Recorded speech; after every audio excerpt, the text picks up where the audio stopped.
Hello, Your Honor. My name is Landen Bullard, also referred to as Hyatt in this case, but Bullard's Bullard.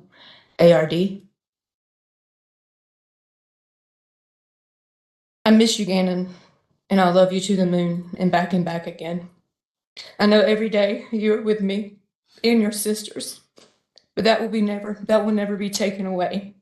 The ache that I have for you, to hold you, to hug you, to tell you how much I love you, and to see your smile and your innocence. I remember all the pain your dad and I suffered with having children. It was never easy, and we were always fearful through the process. On September the 29th, 2008, our lives were forever changed. Our first biggest blessing came into the world, weighing only 1 pound and 6 ounces.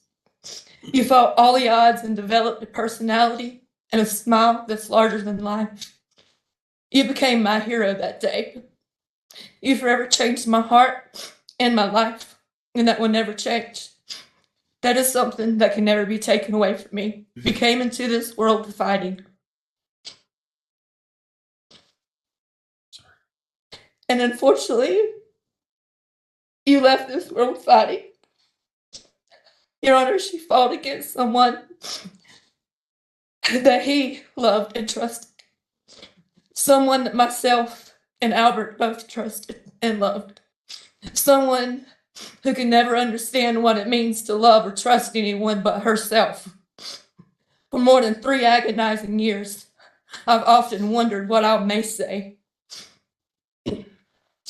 or if I would even be able to. For 3 years, I have questioned every single possibility and scenario. For 3 years, I have tried to forgive you, but I can't. I want to.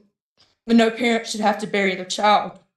No parent should have to see or hear the horrific things you have done to the whole family. She has taken away the most precious gift in this world. Not just my family, not Al's family, but your own family. She destroyed dozens of lives of people who never wanted to believe that she could have done this. She knew how special Gannon was, and she knew what meant to most of me. I, in my heart, can never understand her hatred and insecurities. When it came to me, I did love her. Mother to mother, I trusted her with my children while trying to survive a complicated life with my 3rd child. And she used every opportunity to write a narrative of my life to try to take pieces of my life. When she already took some of it, that still wasn't enough. She searched. I lost my place. I don't know where I'm at now. She searched so hard for love when all along she had it, but she took it for granted. I didn't hold anger against you then. I still kept my heart open to her. You had so much love from Lena and Gannon, from Harley, her own daughter, that you willingly subjected to the chance of serving time for her crimes. Such an indicator of her inability to love anyone herself. You had support, appreciation for me, even when we couldn't see eye to eye, because I valued her for helping me with our children when I physically couldn't. Even when I was fighting for my kids, as you wrote, a false smear campaign against me and my children, and also Al. For me, I still appreciated that they were loved by you. So I thought. She had everyone fooled. She projected abuse and addiction claims against all of us, not just me, when all along she was the one harming innocent children. Anything to take the light off. Manipulating us, breaking my kids, and murdering my son. I can't say that she ruined my life, because that would be some form of sick victory for her. Because even through this process, it's been a game to her. The people who listened doesn't know her style. or her sly jabs. She's even mad at Albert and I. They do not know the significance of certain things she says or does. But we do. Instead of allowing her to take that power of hurting me further, I wanted to tell you this. Let me tell you what Gannon has done. Even to this day, even after you murdered him and she tried to taint any positive image of him, he has caused families and communities to come together. Children and adults have given their life to Christ. He has called unity in times of trial. He is a hero. She even tried to steal that away. A cape? Huh? The one image of Gannon that was created for the world. After it went national, TV begging for the return of my son, my hero. How dare her? How truly sick and cruel is she? You stole so much from this world. Gannon's cousins, aunts, uncles, sisters, new siblings, grandparents, and friends are missing a huge portion of their lives without Gannon.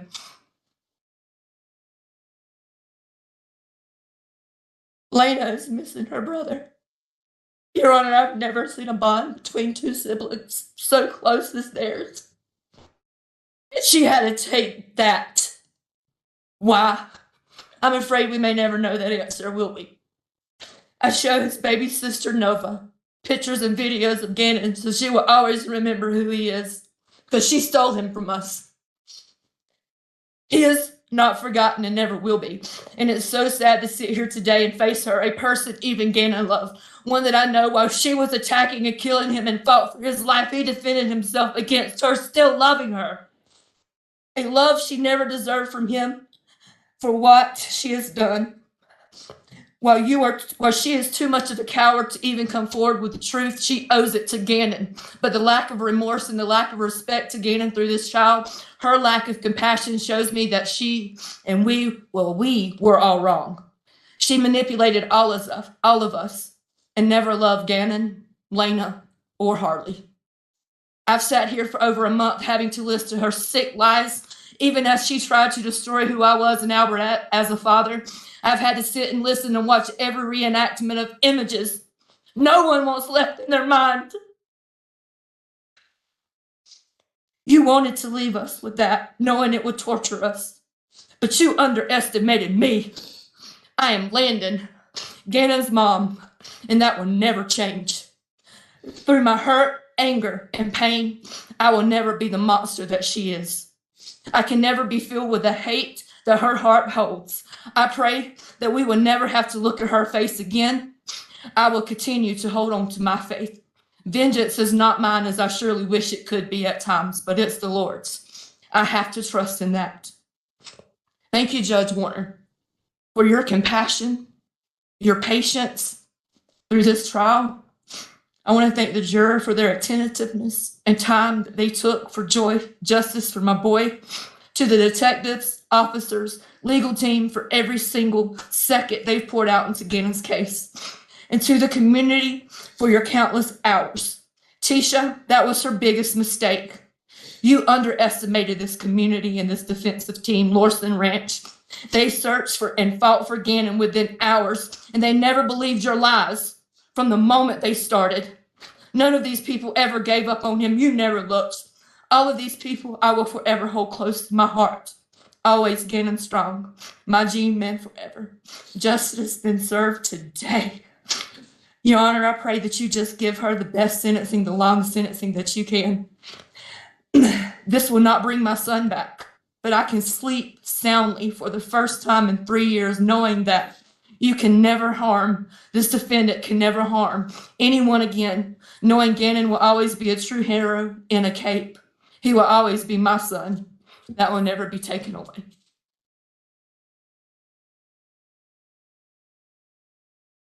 Thank you, ma'am. Mr. Allen?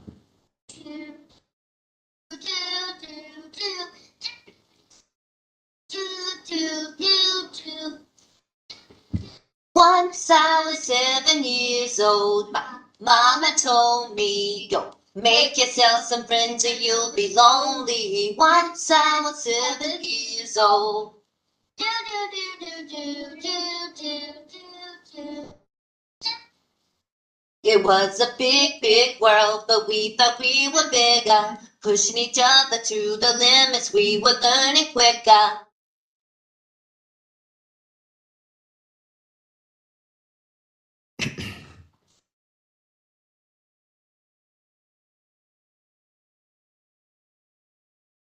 Al Stout, Gannon's father, capital Father.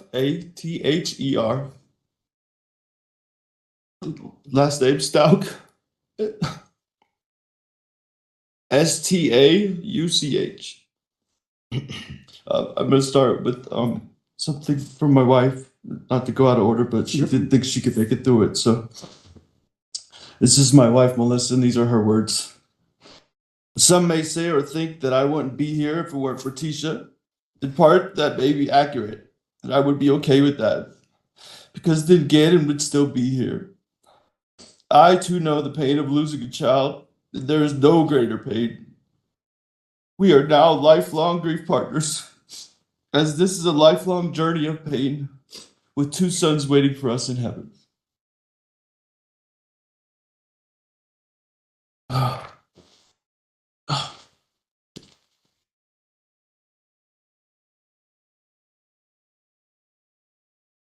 I have some words from my daughter Elena I will address in the middle of my speech, but they're written in yellow, so I don't know if I should leave it to a child. Out of the night that covers me, black as the pit from pole to pole, I thank whatever God may be for my unconquerable soul. In the fell clutch of circumstance, I have not winced nor cried aloud. Under the bludgeonings of chance, my head is bloody, but unbowed.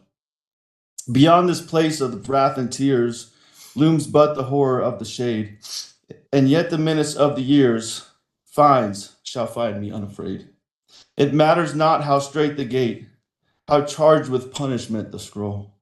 I am the master of my fate. I am the captain of my soul.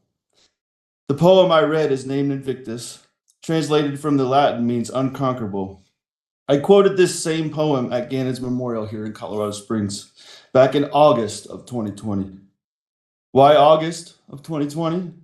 When his body was ripped to shreds on January 27th? Well, as we heard testimony to, his body was found 1,370 miles away. And in the process to identify his maggot-infested remains withheld from us until July 2020. As I stated in my testimony on the stand, Gannon was born severely premature and barely filled my 2 hands the first time I held him. At the end of his life, after his body was cremated into a pile of ashes, he was ultimately no bigger than the first time I held him. As brutal as the wait became, I'm thankful to God and the bridge workers for finding him and returning his precious body to Landen and I. I quote the poem Invictus again, not to boast of my strength and perseverance, Your Honor, but to say to the world, I alone can control my actions and reactions. Your Honor, I refuse to allow anger to poison my soul and orient my life to a pursuit of vengeance. I refuse to allow pain to carry me through each day and promote the pursuit of medicinal retribution toward the offender. I refuse also to let my mind be clouded by inconsistency and emotions that deter me from the purpose in this life. Your Honor, the price I pay each and every day for this resolve is to only get pieces and parts of my son. Inconsistently through time. But the pain is too heavy, and the anger too overwhelming, and the desire for vengeance too vexing. Instead, each and every day I pursue peace. I seek joy in my life and let the love I have for my wife and family flow in and out of me like a mighty wave. As I told Tisha regularly at the end of our relationship, my joy is mine alone, and she cannot rob me of that. I will learn to experience G more and more as time goes on, but as I did my best to instill into his precious soul, love, joy, service, and kindness are the pathway to take in life. This picture shows that in the 4th grade here. Throughout these past 3 years since Gannon was beaten and drugged, carved up, shot at point-blank range, and discarded like yesterday's garbage, I've encountered many people that would figuratively do the same to me. I have been questioned, compared as Tisha did to my abusive father, and ridiculed for my approach to finding Gannon. I hope now that the world has seen that I was assigned the most arduous task of finding Gannon in the only place that was possible for him to have been, in the mind of a killer. Were my efforts fruitful? I believe so. But from the moment I did not see the Volkswagen Tiguan Tiggy-Wan, or however you say it, at French Elementary on that Tuesday evening, a clear direction for finding Gannon pointed directly and precisely at Tisha. While others online, some who are even in the courtroom today, questioned my perceived lack of effort or concern, I stood still and stood firm in knowing that only one person had the information needed to find Gannon. Now I say woe to the person who questions a father's resolve when the safety and well-being of his children are at stake. I did not waver. I did not falter in the pursuit, nor did I allow the mentality of the mob to shake me. But it was only by the grace of God that Gannon's precious body was finally found. In Mark 4:39 of the Bible, in the middle of a storm, Christ arose and rebuked the wind and said, "Peace, be still."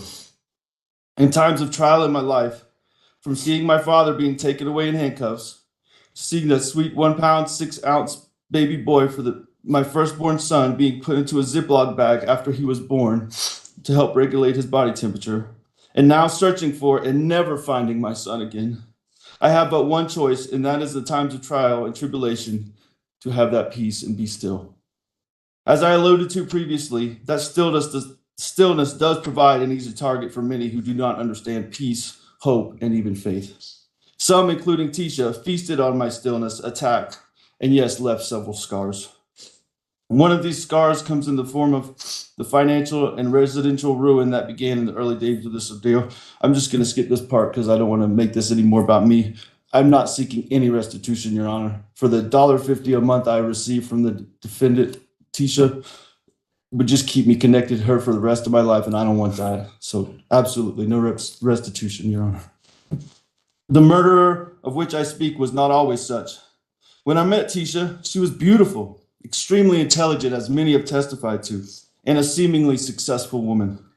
A far cry from the nappy-headed, murderous, narcissistic, and arrogantly flippant human being that sits in our midst today. Having a background in teaching, social work, higher education, certified babysitting, and endless amount of credentials, that should render one trustworthy when it relates to the safety of children. However, although she remains too much a coward to state the facts of what she did to Gannon, too much a lily-livered, self-centered, pathological liar to ask for forgiveness, and too much the facade of one who actually cares for others to have taken her frustration out on an adult or one who could defend themselves, she will one day give an account through her words or through her time. Sending pictures of Gannon sleeping to Landen and I was telling, as the boy looked pale and absent of the energies that so defined him. This is what a happy, healthy little boy looks like when he's sleeping in the next picture.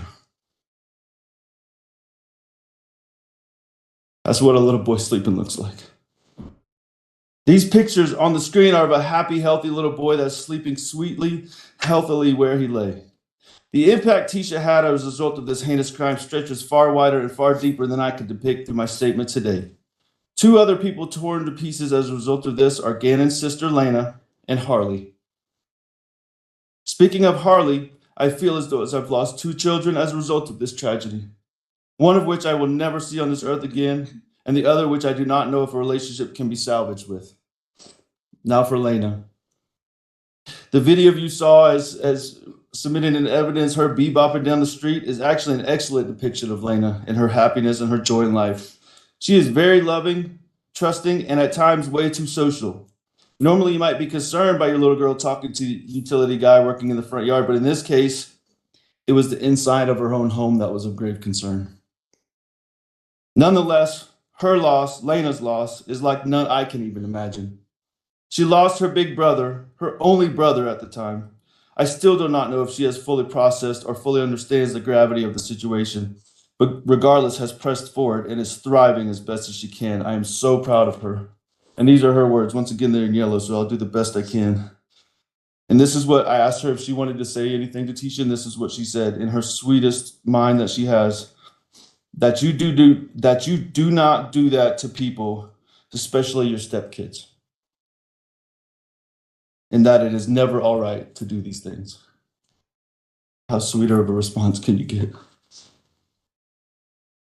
Now for my precious, premature firstborn son, Gannon. I never in my wildest dreams would have ever thought you'd be in danger, buddy, or I know I wouldn't have not left you. at home with what turned out to be your murderer and the last person to ever see you on this earth. I'm so sorry.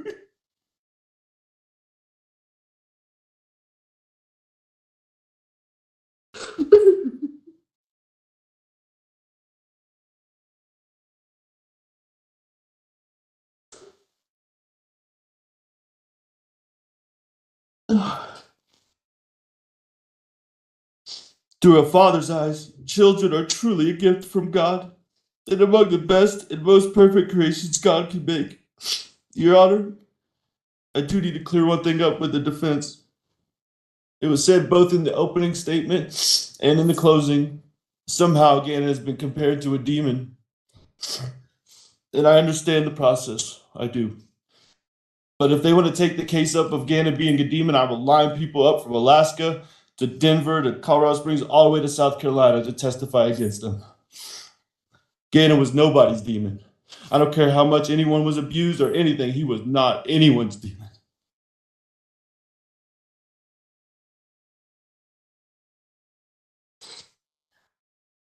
Oh, okay.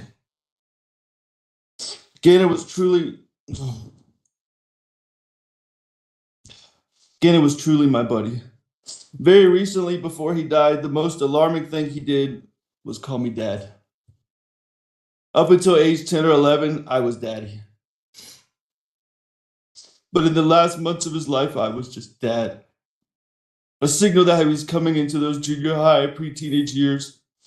Another amazing thing that is he finally started asking me regularly to play ball with him. He was never too much into sports for most of his life, but that last 6 to 9 months, he really started enjoying playing ball.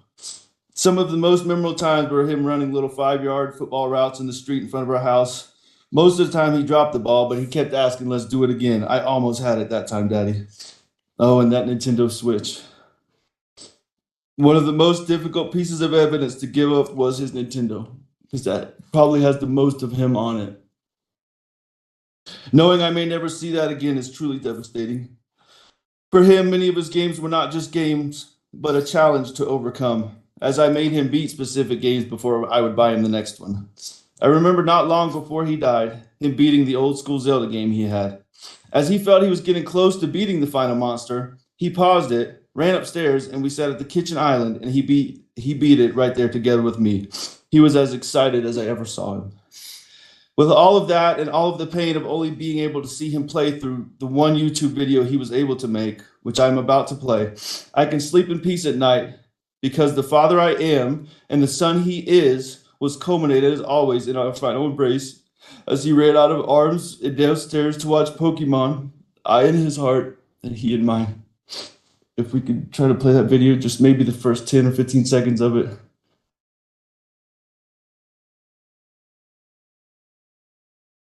Hey guys, and today I'm about to play some Sonic Maniac. Alright, let's zoom in. And yes, cameraman is right here. Star White Gaming. And yes, sign up for our channels. We're going to be doing a lot of these together. Give the shout out to him. His channel, Freedom. Thank you. I was one of the many he hoped to make and the only one he was actually able to make. I do want to add something that I don't have in my speech that me and Landen already had a conversation about this, and I owe her an apology as well as she already gave me one, that we allowed Tisha to manipulate us into some of the pain and disagreements that we had between one another. And Landen, I'm sorry. But I will say this. Tisha was not the glue to keep everything together. She was not the answer. And this is not a jab, Landen, okay? But Lena still lives with me. Tisha, you were not the answer. Now, Your Honor, if I have any influence on the final sentence for Tisha, first I ask to be stripped of my last name immediately. It's nauseating and infuriating to hear her called Miss Stout this past 3 years. Secondly, I ask that for every mile she drove Gannon across the country, she spent 1 day in solitary confinement. I think that took us in between 3 and 4 years. After that journey is complete, I recommend her sentence be equal to every year she stripped off of Gannon's life, which for the average male in America right now is 77. So that would give her 66 more years, in addition to the 11 he lived. Lastly, for every year of Harley's life that she abusively manipulated that child, she should have an additional year of prison. Adds 21 years to the total. I think without parole, that should suffice. I pray also that Tisha lives the fullest and happiest life that any inmate possibly can live. I also pray that every night before she falls asleep, her last breath before she drifts off sounds just like the breath that she describes Gannon breathing as life left his body. And that all through her sleep, she dreams of all the fun they had at Disney and other places we went throughout our time together. And that every morning as she is about to wake, the end of her dream, the last words Gannon spoke or screamed or cried, "Tisha, stop! You're hurting me. Why, Tisha? Daddy, help me. I want my mommy. Why couldn't you let her just be a mama's boy? That's all he wanted to be. He just loved his mama. I wish she would tell me what those words were so I would know." And then as she speaks those words, the sound of a gunshot goes off and she wakes. Every day and night I pray she relives just those moments and then wakes up to a nice, warm, and kosher breakfast. In conclusion, I would like to share a picture of Gannon in his final state and find a resting place, and thank everyone that has had a positive impact on my family and I. To everyone that has shared the positive impact Gannon has had on your life, from a proud and broken father, from the bottom of my heart, I thank you. I'd like to pause until we can get that last photo up.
Not getting a feed from your laptop. Mm-hmm.